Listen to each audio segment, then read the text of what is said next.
en el matrimonio.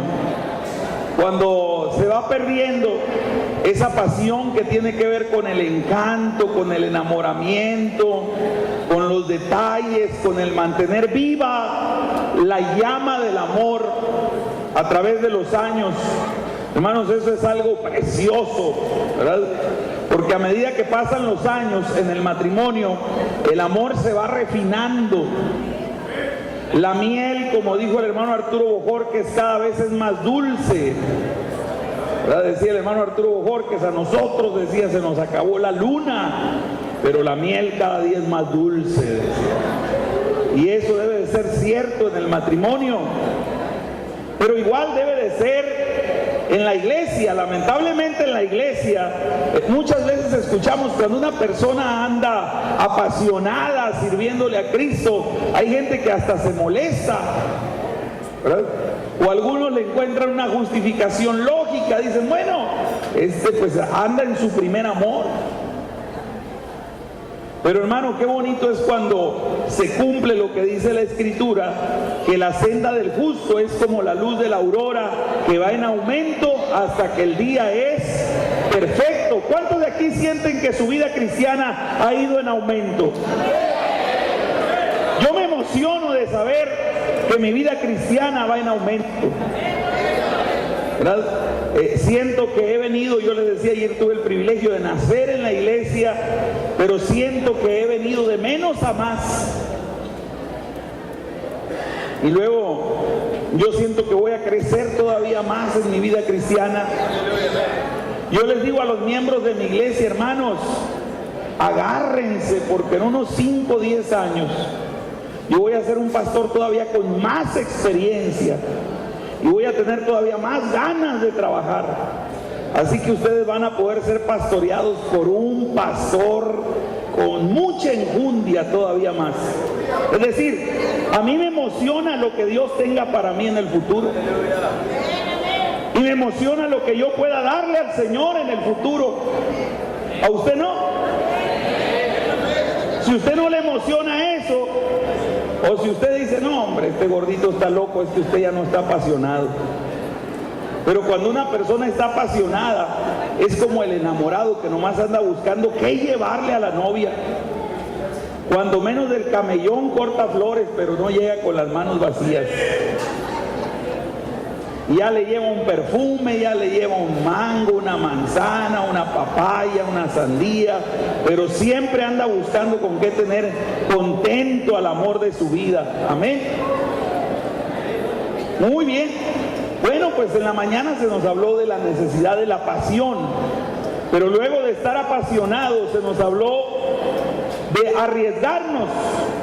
El apasionado hace cosas locas. El apasionado hace cosas que rompen los esquemas, se arriesga, vive muchos riesgos la persona apasionada, puede exponer hasta la vida. La persona apasionada puede exponer hasta la vida, y eso es literal. A mí me ha tocado exponer la vida, ahí donde me ven, en varias ocasiones. Cuando andaba de novio la exponía a causa de mi novia, porque caminaba solo. Imagínense caminar solo en Culiacán, como eso de las 11, 11:30 de la noche después de la visita, cruzar Tierra Blanca, todo eso. Luego mi papá pastoreaba la segunda iglesia de Culiacán enfrente del Panteón Civil. Imagínense pasar a medianoche por enfrente del Panteón. Era horrible, como dijo el otro. Pero, ¿sabe usted? El primer día de mi pastorado hubo un esposo de una hermana que ese día acababa de salir de la cárcel, que me quiso matar. Me tiró un navajazo a la yugular. Yo estaba más delgado. Yo alcancé a tirarme al suelo. Y por la gracia de Dios no me dio con una navaja de esa 07. Entonces un hermano agarró una pata de catre que estaba ahí tirada, un viejito, y cuando se le iba a dar en la nuca, no voy a decir las palabras que dijo el hermano, le echó unos rayos Pero el borracho salió por entre medio de unos alambres de púas al ver la pata de catre ya en el lomo. Se le quitó lo borracho y después el hermano vino llorando y me pidió perdón por el disparate que le había dicho al borracho, porque dijo, es el diablo ese hombre. No, hombre, hermano, le dije, si me salvó la vida, se quedó cortito, le perdono cualquier cosa.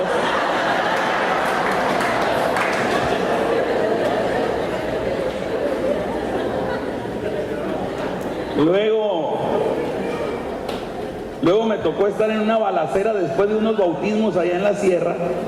Mataron a un muchacho que bajó a ver unos bautismos, pues se bautizaron sus hermanos. Y entonces, después de los bautismos se armó la balacera y ahí enfrente de toda la gente que habíamos ido a los bautismos, mataron a este muchacho y lo mató un primo hermano de ellos. Entre ellos, se pelearon las familias. Y entonces, pues el culto de bautismo se convirtió en culto fúnebre. Tuvimos que velar al muchacho, pero ya estando en el velorio, llegó un tío de él que había criado al muchacho como su hijo.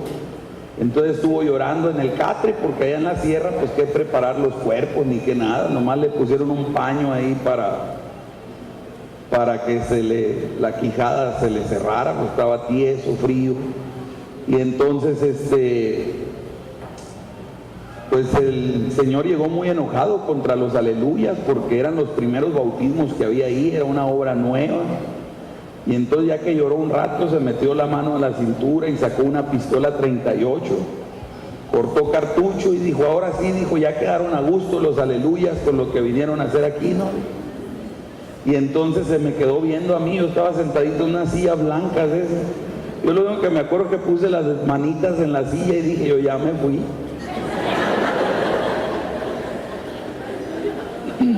Y entonces el Señor estaba muy enojado y dijo, me va a pegar un balazo aquí. Y como a mí nada más me miraba, dijo, este es el mandamás aquí. Digo, pues a este me voy a echar. Ya había cortado cartucho. Resulta que cuando subió la pistola, dije yo, aquí me va a dar. Yo estaba abajo de una pingüica. La pingüica estaba bien madura. Y entonces la persona se jaló un balazo y se pegó un balazo en la cabeza. Como se pegó el balazo, estaba mirando hacia donde estaba yo. La bala pegó en el brazo de la pingüica y se vino el brazo de la pingüica abajo. Imagínense, me llenó todo. Dije yo, los sesos del amigo, todo el mundo se tiró a matar. Y ahí andamos los hermanos por los barrancos corriendo. Yo llevaba unos hermanos de guardaespaldas que no supe de ellos. Uno nomás decía, lo oía cuando reprendía por el camino, porque habla así medio tartamudo, algunos lo van a conocer. Decía, la sangre de Cristo te reprende, espíritu de muerte, decía, pero no lo podía alcanzar yo. Decía, espérame, y nada. Y otro de los que llevaba, un hermano de la iglesia, de la congregación, se nos perdió y como a la hora no lo hallábamos, porque regresamos todos después de eso, pues para ver qué le había pasado al Señor. Resulta que el Señor no se alcanzó a matar, se dio el balazo y cayó, pues como pudo, todo tuturusco, se levantó a querer agarrar la pistola y terminarse de dar otro, pero ya la gente le brincó y ya no lo dejaron. Y entonces al hermano que llevaba de guardaespaldas al otro, se nos perdió y no lo hallamos. Y resulta que pues es en la sierra, las casas tienen trancas nomás. Y decían, se atrancó la puerta y se atrancó la puerta, decían, y pues ¿quién quedaría dentro? ¿Algún niño? ¿Cómo a la hora salió el hermano, quitó la tranca y salió? Hasta los de casa dejó afuera.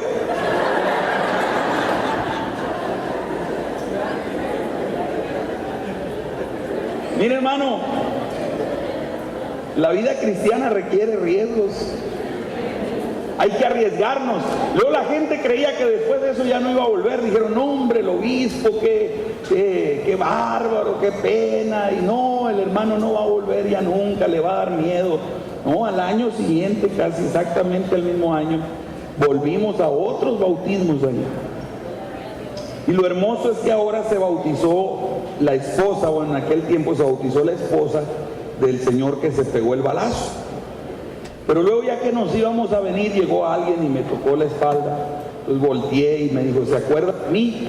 ¿Cómo no? El susto que nos pegaste el año pasado era el del balazo. pues le quedó el chipotón aquí pelón, ya no le salió cabello. Y entonces me dijo, fíjese que ahora, dijo, estoy escuchando yo también el evangelio. Digo, ya sabe que la que se bautizó es mi esposa, sí. Me dijo, yo también estoy escuchando el evangelio. Pues gloria a Dios. Pero hermano, el evangelio, la obra de Dios requiere correr riesgos. Usted y yo necesitamos correr riesgos. ¿Y quién corre los riesgos? La persona que está apasionada.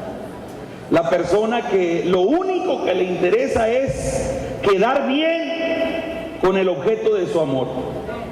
Por eso es que cuando el muchacho está apasionado, usted le dice, mi hijo, no vayas a visita ahora, mira, va a llover, dicen que ahí viene un chubasco, mira, dicen que ahí viene un huracán, te va a agarrar en el camino. No, nada lo detiene al chamaco, ¿verdad? ¿Por qué? Porque la pasión tiene el control de sus sentimientos.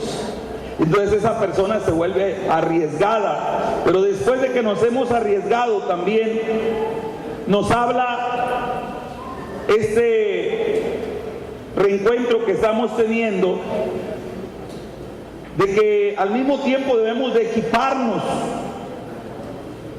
Y bueno, ¿cómo equiparnos? Pues sabiendo que el trabajo, hermanos, que usted y yo tenemos que hacer en la obra de Dios no es de llaneros solitarios. La obra de Dios se vive en la colectividad, y lo ideal es que toda la iglesia estemos conscientes, desde el pastor, de la necesidad de armar a nuestro equipo para la conquista. Pues si ya nos apasionamos, si ya estamos dispuestos a arriesgarnos, si ya estamos armando los equipos, yo quiero hablarte rápidamente de un cuarto punto, que es el de prepárate, ejecuta la estrategia. Debes de estar preparado para ejecutar la estrategia. Y esta es una gran, hermanos, bendición que tiene la Iglesia Apostólica. La Iglesia Apostólica tiene un proyecto misionológico integral. ¿Cuántos decimos gloria a Dios por eso? Mire, hermano, a mí me ha tocado compartir, conocer a líderes de otras denominaciones que cuando vienen y se asoman a lo que está haciendo la Iglesia Apostólica, se quedan muy gratamente impresionados del proceso que tiene la iglesia para llevar a cabo la misión de Cristo aquí en la tierra. Tenemos una visión integral del quehacer de la iglesia, del cuerpo de Cristo aquí en la tierra. Aquí lo importante es que haya personas apasionadas, que haya personas arriesgadas, que haya personas que estén dispuestas a hacer equipo para ejecutar la estrategia. Porque de nada sirve que usted y yo tengamos una buena estrategia si no ponemos los elementos esenciales en ella.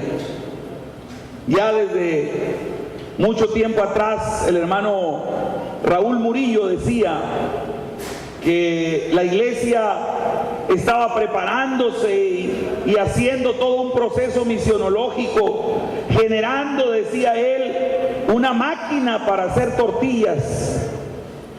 Pero bueno, de nada nos serviría o de nada nos sirve tener una máquina para hacer tortillas impecable si no tenemos la masa adentro, ¿verdad?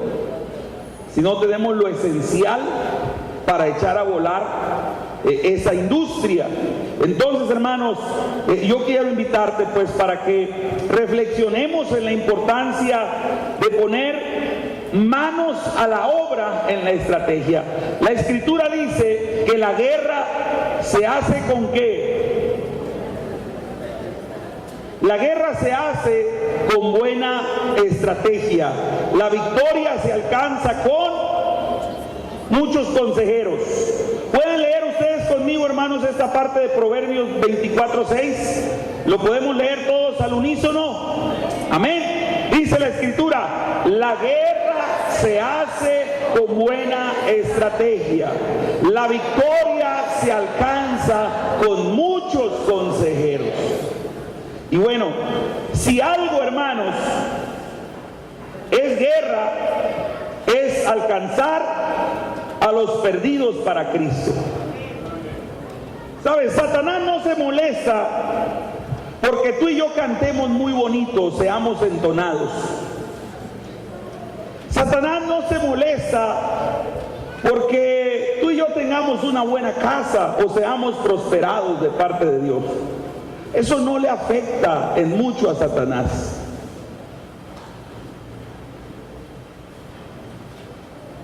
Lo que a Satanás le afecta es que tú te conviertas en un guerrero enemigo de él y que estés dispuesto a, como dice el canto, ir al campo enemigo y tomar lo que Satanás le ha arrebatado al reino de Dios. Porque mira, hermano, es triste ver cómo hay gente que dice: es que yo ya no hallo a quien traer a la fiesta del amigo, yo ya no hallo a quien llevar al encuentro, yo ya no hallo a quien hablarle. Oiga, hermano, nos decía una líder celular ahí en la Cuarta Iglesia, y me gustó mucho la ilustración que dio. Digo, hermanos, decir que no hallamos a quien invitar a la fiesta del amigo es como que un tiburón saque la cabeza del mar y diga que ya se acabaron los peces que va a comer. No, hermano, a donde usted salga, a donde usted saque la cabeza, va a encontrar gente perdida que necesita la gracia, que necesita la misericordia, que necesita escuchar un mensaje de esperanza. Donde quiera que usted vaya, va a encontrar personas con problemas de alcoholismo, de drogadicción, problemas de desintegración matrimonial y familiar. Ahora, esa obra no es lo que el Señor tenía planeado en su corazón para esas personas, no. Pero tampoco esas personas le pertenecen a Satanás.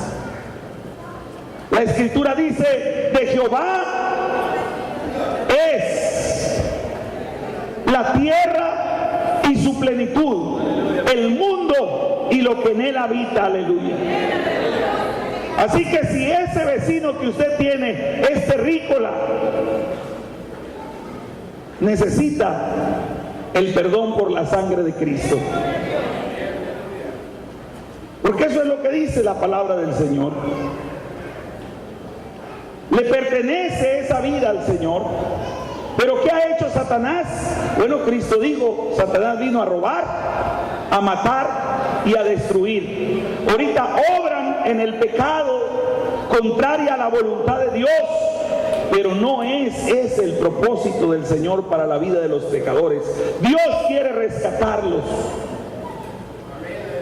El Señor dijo: vivo yo, no quiero la muerte del impío, sino que el pecador se arrepienta y que viva.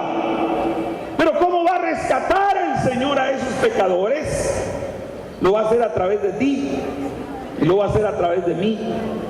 Y cuando tú llegas a ese nivel de pasión de decir: yo quiero hacerlo, estoy dispuesto a hacerlo, estoy resuelto a hacerlo, estoy apasionado, quiero pagar el precio, quiero arriesgarme.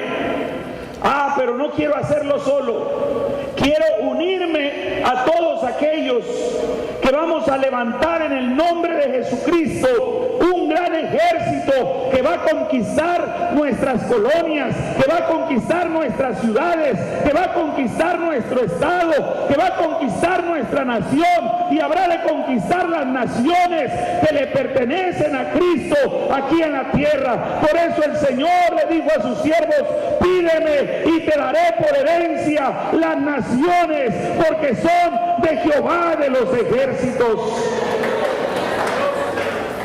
Pero hermano, para eso tú y yo tenemos que poner manos a la obra. Tenemos que convertirnos en esos guerreros que conocen y practican la estrategia para llevar a cabo la conquista de la tierra. Ahora, ¿qué es lo que define el éxito en la ejecución de una estrategia? ¿Cuántos de nosotros sabemos que la Iglesia Apostólica tiene una estrategia misionológica? Amén. ¿Cómo se llama esa estrategia? Red celular de multiplicación. Tenemos una estrategia. Durante 5 o 6 años se nos ha estado hablando enfáticamente de la necesidad de conocer y de practicar esta estrategia. Y a lo mejor tú y yo ya la hemos intentado poner en práctica, pero sentimos que algo nos falta. Yo como pastor estoy pugnando porque toda la cuarta iglesia de Culiacán pertenezca a la red celular de multiplicación. Y tenemos un muy buen número de hermanos integrados, pero otros no hemos logrado que se apasionen. Y es muy probable que así estés tú también. Es muy probable que tú estés batallando con la gente para que se apasione, para que se integre, para que se arriesgue, para que pague el precio, para que se integre al equipo, para que ejecute la estrategia. Porque, hermanos, miren, decía el hermano Tello una gran verdad. Decía, el problema al establecer las redes celulares de multiplicación es que la Iglesia Apostólica no teníamos el ADN celular. Muy pocos hermanos trabajábamos a través de campañas, trabajábamos a través de los cultos de barrio, y allá iban 2 o 3 hermanos con su guitarrita y ellos trataban de hacer allá un buen ambiente y decirle a las personas que Cristo los amaba, que Cristo los salvaba, pero el resto de la iglesia, el 90% de la iglesia, durmiendo en sus laureles, a gusto, siendo cristianos nominales, yendo algunos solamente el domingo, y a veces llegaban tarde hasta el culto del domingo, y si el predicador se extendía su sermón, ya tenían ellos la hora de salida y parecía que estaban programados con un resorte que a la 1 de la tarde brincaban y se iban. Y entonces Dios ha empezado a traer un nuevo sentir, un nuevo mover a cada cristiano, a cada creyente de la iglesia, levantándolo, exhortándolo, para que sea parte de un gran mover, para que sea parte de un gran ejército que tenga todas las características, todas las cualidades que se requieren para que seamos un ejército, como decíamos ayer, imponente. Pero quizás tú y yo ahora sentimos que hay cosas que nos faltan. Yo siento que hay cosas que me faltan. ¿Cuántos de ustedes creen que en su célula hay cosas que les faltan? En su iglesia. Amén.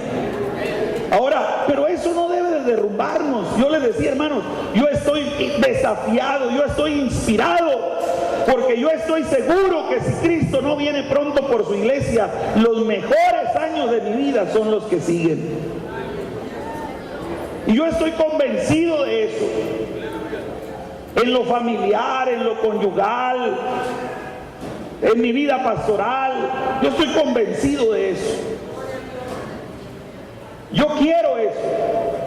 Y yo estoy dispuesto a vivir en esa pasión, a arriesgarme, a pagar el precio.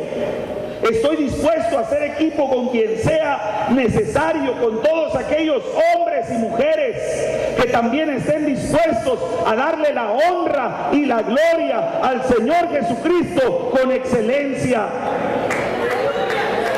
Yo sé que ahorita me hacen falta muchas cosas.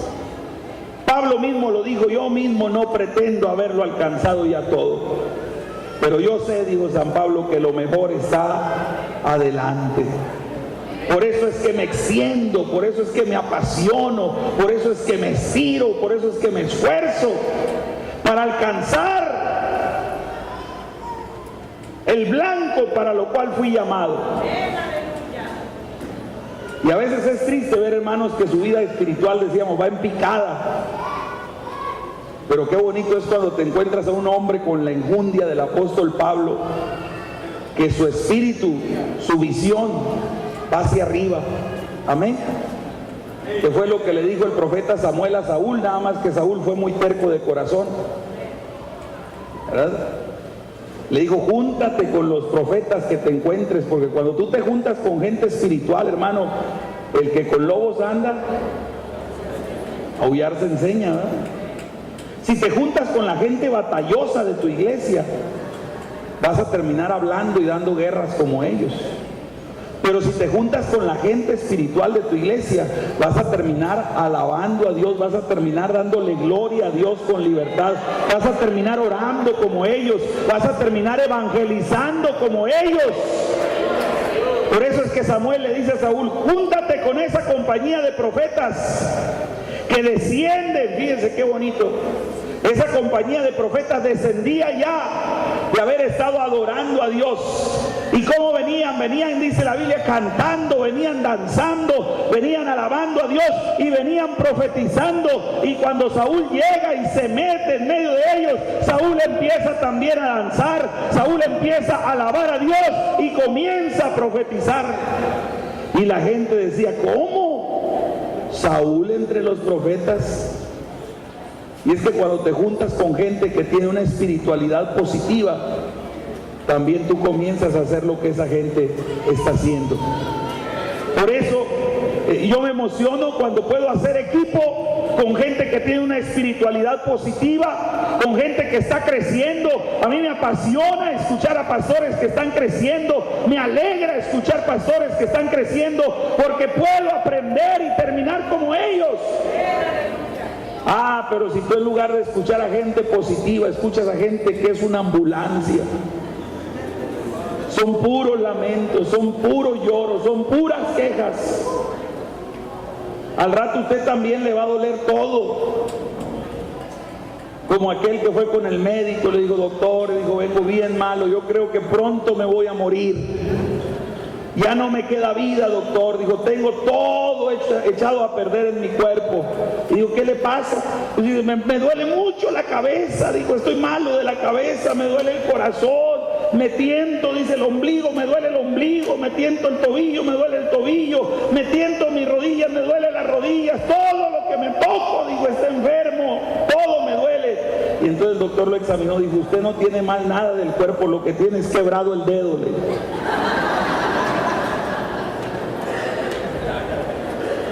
Y ese es el problema, muchos hermanos así están.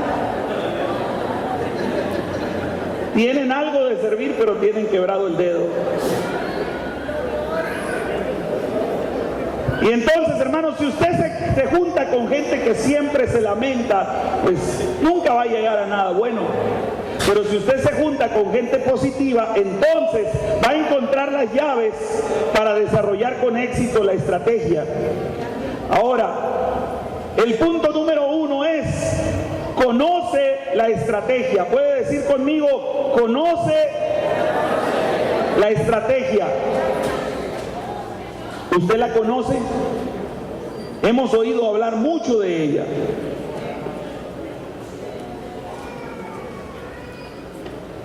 Es importante conocerla, es importante discernirla, porque la palabra de Dios dice que donde no hay visión, ¿qué pasa con el pueblo?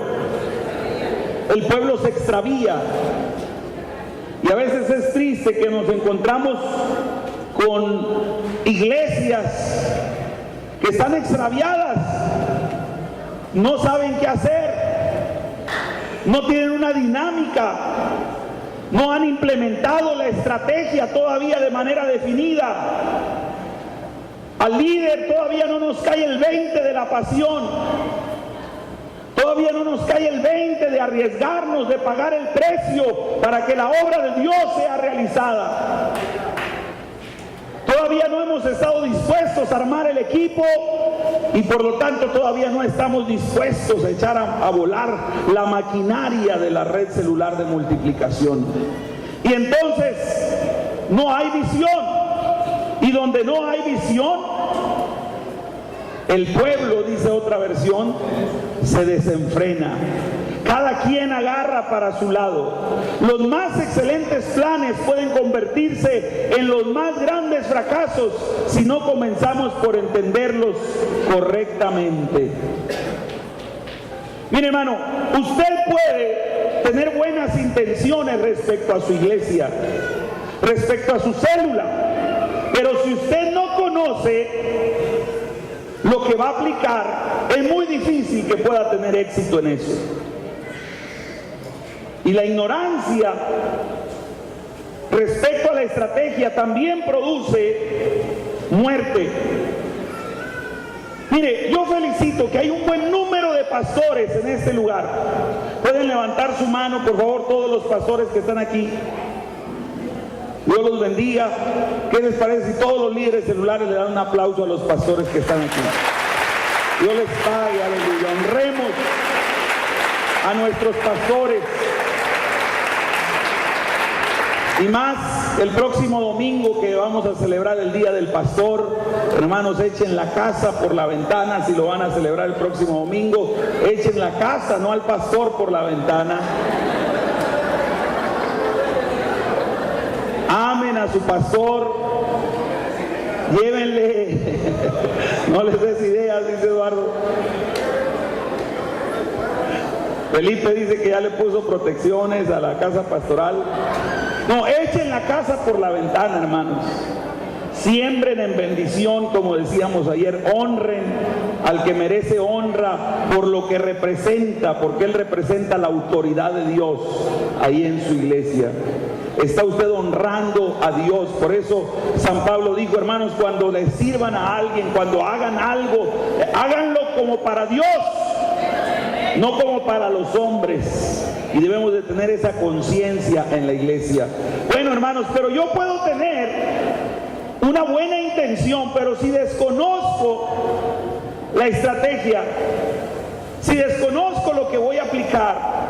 A mí me impactó mucho hace algunos 2 años un hermano que me daba testimonio de otro hermano que me tocó conocer en la sierra. Y salió a plática el hermano. Y entonces le digo, oye, hermano fulano, fíjate que murió. Era un buen cristiano, era un buen hombre. Digo, pero ¿cómo murió? No, hombre, dice, viera la manera en que murió. ¿Qué pasó? No, pues el hermano fue a visitar allá en la sierra. Fue a visitar a un hijo de él que también es hermano, vivía por ahí, después de uno, como decimos allá en la sierra, tras Lomita, allá atrás de unos cerritos vivía el hijo. Y el hermano fue a visitarlo, agarró el camino, agarró la vereda y se fue a pie a visitar a su hijo y quería ver a sus nietos. Y resulta que el hermano llega y la casa del hijo estaba sola. Pero como el hermano había caminado siempre un rato, traía el hermano sed. Entonces el hermano buscando agua, dijo, pues la casa mi hijo la cerró, se fue, no está. Miró una botella que estaba ahí en los horcones que le llamamos del tejabán afuera, y agarró la botella. El hermano ni siquiera la olió, agarró la botella y a como la abrió vio líquido transparente y se lo echó. Cuando se lo empezó a tomar, el hermano comenzó a vomitar y entonces cayó ahí mismo el hermano. Cuando llega el hijo después de las horas con la familia, encuentra todavía al hermano con vida. Agarran una avioneta, lo bajan acá al hospital general, pero para cuando llega resulta que ese era un veneno que su hijo usaba para las ratas cuando sembraba sus tierras, y resulta que el muchacho se le hizo fácil, lo dejó entre los horcones ahí. Pero llegó el papá, traía sed, no olió, no sabía qué se estaba tomando, y era un buen hombre y tenía un buen propósito, quería calmar la sed, pero tomó algo que no conocía. Y la ignorancia mata. Y eso pasa también en la RCM. Yo lamento que muchos de los pastores que quizás más falta les hace conocer de la RCM son los que a lo mejor no vinieron. Ojalá y hayan venido todos, pero por lo regular a los que más falta les hace es como cuando usted habla del amor en el matrimonio. Los que andan desgreñándose y tirándose con las cazuelas son los que no van a esas pláticas. Porque lamentablemente la ignorancia nos mata. Por eso el Señor dijo: mi pueblo perece por falta de conocimiento. Y a veces nosotros decimos: no, es que la RCM no funciona. Pero ¿cómo no funciona si ni siquiera la conoces? Debes de conocer la estrategia. Y conocer la estrategia es abrir tu mente, disponer tu corazón, escudriñar con detenimiento, investigar, inquirir con diligencia. Porque, hermano, para que la RCM sea aplicada exitosamente en nuestras congregaciones, el líder debe de conocer la estrategia. Pero si no se conoce la estrategia, no se va a aplicar correctamente. No se va a hacer el MEP. Hay quien usa los MEP para organizar tamaleadas en la iglesia. Hay quien usa los MEP para regañar a los hermanos. Leen que la M del MEP, que es administración, la cambian por majada. Majar, morder. ¿Verdad? Y entonces se pierden porque no conocen, no evalúan, no proyectan, no le dan importancia. No, a veces creen que somos, o creemos que somos más listos que los que ya lo vivieron y nos están diciendo cómo. Somos a veces también de carácter obstinado, como Saúl.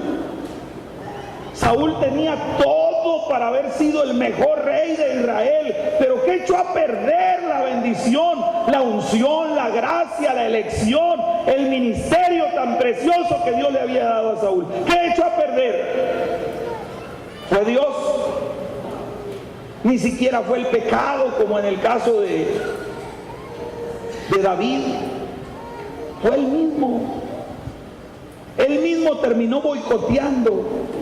Él mismo terminó derrochando, él mismo terminó tonando las bendiciones que Dios le había dado. ¿Por qué? A causa de la obstinación de su carácter, porque no quería que nadie le enseñara nada. Llegaba el profeta Samuel y le decía: mira, no ofrezca sacrificio hasta que yo venga. Pero él no. ¿Quién me va a enseñar a mí? ¿Quién me va a decir a mí cómo funciona esto? Y ese es el problema, que a veces no conocemos a profundidad lo que Dios nos quiere dar, lo que Dios quiere hacer con nosotros, y ya empezamos a tomar distancia, a tener resistencia. Por eso, lo primero que tenemos que hacer para implementar con éxito la estrategia es conocerla. Conocerla de pe a pa, desmenuzarla, interesarnos por ella. No podemos criticar lo que no sabemos. Por eso San Pablo, hablando de la verdadera radicalidad del siervo de Dios, dijo: el verdadero radical en la Biblia es aquel que lo escudriña todo, y después de que lo escudriña todo, puede retener lo bueno, y cuando retiene lo bueno, entonces se para con firmeza, estando seguro de lo que tiene y seguro también de por qué ha desechado lo otro. No es radical el que se encierra, no es radical el que no interactúa, el que no dialoga, no es radical el cerrado, no es radical aquel que se abre, aquel que experimenta, aquel que conoce las diferentes variantes y entonces puede llegar a la conclusión de lo que es verdaderamente bueno. Pero para eso debemos de estar nosotros interesados en conocer la estrategia celular. ¿Cómo van a ir al encuentro? Y luego en la última: no, hermano, pues si ya está llegando Navidad, ya la gente anda en otro rollo. Y entonces la persona que no conoce y que por lo tanto no ejecuta correctamente la estrategia, se le dificulta la programación, batalla con la programación. Él se la quiere llevar y a veces hasta algunos los tenemos con alguna fachada muy espiritual. Aquí va a hacerse lo que Dios quiera, donde Dios nos lleve, hacia donde Dios nos dirija. Hermano, pero desde ayer estamos diciendo que nuestro Dios es un Dios de planes. Nuestro Dios es un Dios de orden. Amén. Y no de confusión. El Espíritu Santo, si algo viene a traer, es la bendición del orden a la vida del ser humano y de la iglesia. No está peleada la espiritualidad con una buena o correcta programación en la congregación. Y a través de la estrategia usted y yo podemos programar, pero también a través de la estrategia podemos regular en cualquier parte del plan donde no se cumpla con nuestra realidad, sin poner en riesgo el objetivo, y a esto se le llama adaptación. Y entonces alguien puede decir, no, pues es que eso funciona allá en el sureste, o eso funciona allá en Culiacán, o eso funciona pues allá en Guatemala, en Cancún. Hermano, cuando una persona está apasionada por Dios, cuando una persona está dispuesta a pagar el riesgo, cuando una persona está dispuesta a hacer equipo, cuando una persona está dispuesta a ejecutar la estrategia y hacer la parte que le corresponde, donde quiera que Dios lo plante, el Señor lo va a bendecir, porque la bendición, la gracia de Dios está con sus siervos. Eso lo sabía Abraham. Por eso es que cuando Lot actuó, como dicen algunos aquí en Sinaloa, gandallamente, Abraham sabía quién lo había llamado. Abraham sabía que Dios estaba con él. Por eso es que cuando tienen problemas los pastores de Lot y de Abraham, Abraham le dice a Lot, tú escoge lo que tú quieras. Si tú te vas a la derecha, yo me voy a ir a la izquierda. Si tú te vas a la izquierda, yo me voy a ir a la derecha. Porque Abraham sabía que donde quiera que él fuera, iba a ir la bendición de Jehová con él. La bendición no está en el lugar exactamente, no. La bendición está con aquel hombre o con aquella mujer que tiene las actitudes correctas para servir al Dios Todopoderoso donde quiera que Él los plante. Hermano, a mí me ha tocado ver lugares que todo mundo dice, este pueblo nunca va a crecer el evangelio. En este lugar nunca va a pasar nada. Y llega un hombre que todo el mundo juzga medio loco, que rompe los esquemas, que está apasionado, que casi usted tiene que decir, hey, ¿dónde tienes el switch para pagarte? Porque es hiperactivo. Y ese pueblo que tenía añales sin dar una nueva alma para Cristo, llega un líder apasionado, un líder lleno del Espíritu Santo, un líder que le cree a Dios, un líder que se arriesga, un líder que va, un líder que viene, un líder que empieza a hacer equipo con la congregación, un líder que empieza a ejecutar la estrategia, confiado en que el Dios, aleluya, de la bendición, de la fructificación está con él, empieza a trabajar y la cara de aquel lugar cambia totalmente. Allá en el distrito del Pacífico, que ahora tenemos a nuestro obispo aquí, tenemos ejemplos preciosos de ello. Por ejemplo, teníamos un lugar que se llama Pericos. Pericos ya ni con terapia intensiva se levantaba. Nadie creía en Pericos. Los hermanos de Pericos se estaban acabando. Añales tenía la obra de Dios ahí en Pericos. Pero llegó un hermanito joven que yo creo que no le habían dicho que no se podía él, ahí en Pericos, no había oído. Y me acuerdo muy bien el día en que lo plantamos como evangelista ahí en Pericos. Y el día que lo dejamos, ese mismo día dijo a los hermanos, usted llegaba al culto de Pericos a puro vaporú olía, porque ya todos los viejitos estaban más allá del bien y del mal. Vaporú, pomada fórmica con cebo de coyote y veneno de la abeja, todo eso podía encontrar en el aire ahí, porque ya se estaba yendo la iglesia. Pero miren, llegó el hermano y ese día que lo plantamos como pastor les dijo a los viejitos, hermanos, dijo, A partir de mañana, dijo, comenzamos una cadena de 40 días de ayuno y oración. Dijo, y después de los 40 días de ayuno y oración, nos vamos a ir casa por casa en Pericos, orando por los enfermos en el nombre de Jesucristo. Y yo me acuerdo que lo oí y dije, este Gama, yo creo que ahí lo van a hallar. Primero tendría que ungir a estos viejitos y ya, quién sabe si les entre el aceite después de las enjarradas de vaporú que traía. No, hombre, hermano, la primera cosecha de bautismo de mi Gama, yo creo que tuvo como 15 bautismos. Hombre, de ser una iglesia moribunda, yo no sé cuántos miembros tenga ahorita Gama, pero yo me acuerdo que si acaso eran 5, y no es verdad. Yo digo muchas cosas riéndome, pero no he hecho mentiras, porque soy muy alegre. Yo creo que le dimos unos 5, como dijo la hermana Tomasa allá en el Rosario. Mi papá pastoreó el Rosario también, que era un pueblo muy duro, y dice mi papá que la hermana Tomasa le dijo a una viejecita, no, hombre, dijo, ¿a qué trajeron a este pastor tan chamaco? Dijo, mi papá estaba muy... Digo, aquí han estado señores, pastores, dijo.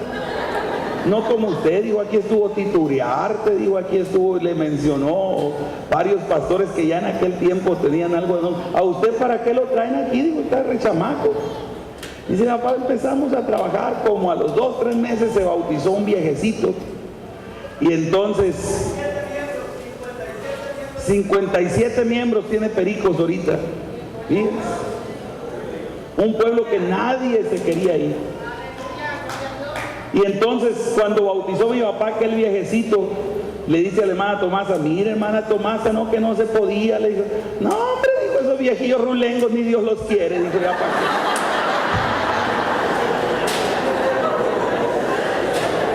Ya no le daban gusto a la hermana Tomasa. Bueno, yo creo que no llegaban a tanto estos 5 que le entregamos a Gama. Pero fíjense, de 5 hermanitos que así literalmente enfermos y luego curan mujeres, ahorita tiene 57 miembros. Pero luego tenemos otro caso, a un hermano que es soldado, a lo mejor a ese sí lo conocen, al hermano Lupe Zavala se llama, ese fue soldado y todavía usted lo ve, no hombre, da miedo Lupe, nomás de verlo, porque tiene la cara de su derechito está bien. A mí ahí donde me ven que estoy bien dado para honra y gloria de Dios, me agarra el hermano Lupe y cada vez que me agarra me levanta, le digo, se va a quebrar hermano Lupe, no, yo lo quiero mucho varón. Y cuando era obispo ahí, que predicaba algún sermón medio durito, yo, así hermano, regáñelos, ocupamos disciplina, aquí ocupamos disciplina, que los pastores se enderecen. Hombre, es un soldado, pero así predica. Hombre, lo mandamos a la Cebadilla, al hermano Lupe, allá en la sierra donde usted llega, los hermanos de aquí que han ido, parece que no hay ni casas, menos gente. En un año bautizó el hermano Lupe, yo creo, fácil, más de como 150, ¿sabe cuánto? Hizo un bautizadero de gente. Y bueno, mucha gente, es cierto, se conservó, otros emigraron a la ciudad, otros a lo mejor no perseveraron, pero como decía el hermano Chilo Pérez, dice el hermano Chilo Pérez, también se movía en ministerios de poder y lo criticaban mucho porque también el hermano Chilo Pérez bautizaba, pero muchos le decían, pero se le pierden hermano Chilo. ¿Y qué le hace? Decía el hermano Chilo. Cuando bautizas tienes para que se te pierdan, tienes para que se te mueran, tienes para casar, tienes para dar de traslado, tienes para todos, pero ustedes no tienen para nada, ni para que se les mueran.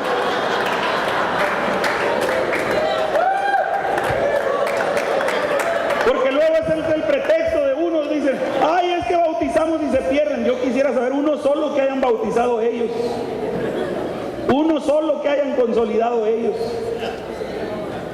Critican lo que no conocen, critican lo que no saben, y eso los truena en el aire. ¿Por qué? Porque no conocemos la estrategia. Pero cuando conoces la estrategia, Dios te bendice, confías en el Dios de la bendición. Amén. Y entonces puedes hacer programación, pero también también puedes hacer adaptación.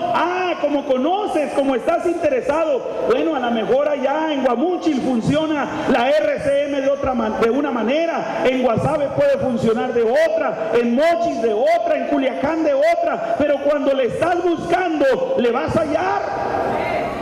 Le vas a hallar. Puedes hacer las adaptaciones. Nadie te está diciendo que es la RCM una estrategia que no tiene cambio, que no tiene variabilidad.